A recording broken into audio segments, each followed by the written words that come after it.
Good morning my dear friends, have a great day. Welcome to my another blog. আর চলো আজকের ব্লগে আমি তোমাদেরকে নিয়ে যাব কোন্নগর দ্বাদশ মন্দির ঘাটে।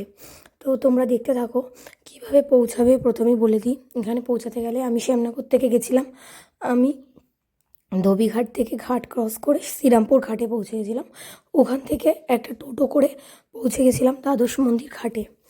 তো আটচালা মন্দির, দুই দিকে ছটা ছটা 12টা শিবলিঙ্গ একদম গঙ্গার ঘাটে। আর গঙ্গার পশ্চিম কূলকে বারাণসী সমতুল্য বলা হয়, ঠিক আছে।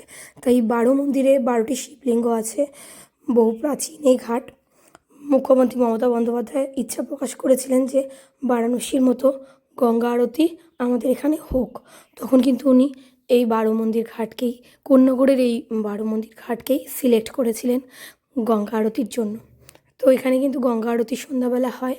তো তোমরা সন্ধ্যাবেলা গেলে সেই আরতি দেখতে পারবে। আর আমি গেছিলাম দুপুরবেলা, তখন মন্দির চত্বর ফাঁকা ছিল। যারা নিরিবিলি ভালোবাসো, নিজের সাথে সময় কাটাতে ভালোবাসো, তারা অবশ্যই পৌঁছে যেও কোন্নগর 12 মন্দির ঘাটে। তার সাথে 12টি শিবলিঙ্গ দর্শন করে নাও। আমি ভিডিওতে দেখাচ্ছি 12টি শিবলিঙ্গ, শিবলিঙ্গের নাম সমস্তটা আমি ভিডিও ক্লিপসে নিয়েছি।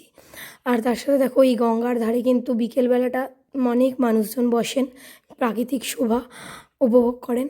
তো তোমরা অবশ্যই যেতে পারো।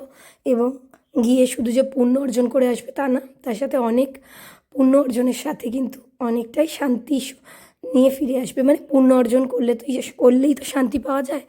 তো তার সাথে একাকী সময় কাটানোর জন্য অনেক জায়গা আছে এখানে। তো তোমরা অবশ্যই ভিজিট করতে পারো। আর ভয়েসের অবস্থা খুব খারাপ, কালকে আমি কোনো ভয়েস ভিডিও আপলোড করতে পারিনি।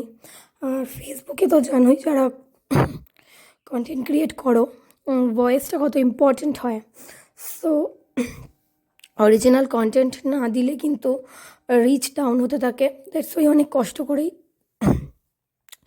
এই ভিডিওটা আপলোড দিচ্ছি। তো যারা ইনফরমেশান পেতে চাও এবং এরকম মন্দির ভিজিট করতে চাও, তারা কিন্তু অবশ্যই পৌঁছে যেও 12 মন্দির ঘাটে।